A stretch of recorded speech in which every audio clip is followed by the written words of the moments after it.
Özgönlük Marat Palvan'da geldi. Marat Palvan.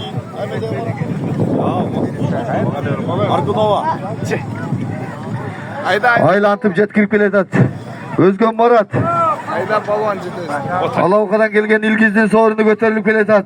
Marat Palvan. Krasavçı. Jükte olasın. Linya kalgıla kalgan. Bol esep. Ana Marat Palvan. Maşallah. Esep linya kaç.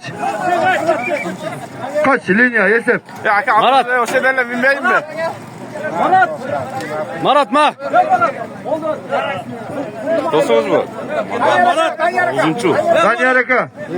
Zanyaraka gelin. Zanyaraka. Malades. Çık klapalyadan. Linya çık. Karasu Zanyaraka'nın calına düştü korpuk. Boşak karan var. Linyadan çık klay. Bir kol kesti. Bir kol kesti. Kol kesti. Marat Palvan. 15 bin rublike geldi. Özgür. Kursap. Kursap sila. Ya Marat'ka. Da qarab qo'ygan.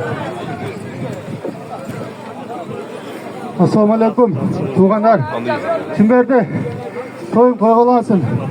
Baldarın, kızların dinge hizmet kılgan, seni sıylagan. Amin. Akıllı yaşlardan olçamayız. Amin. Allahu Ekber. Atım var dostum bundan kendine. Kiliçkasını aytıp koy Marat. Kiliçkası. Umar milyon mu?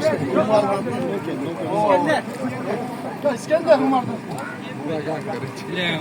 Hazırkı Çin Temir'den Alavuka'dan kelgen İlgiz dostunun saygan 15 bin sorununu Özgön'ün palvanı Marat Palvan taşta aldı.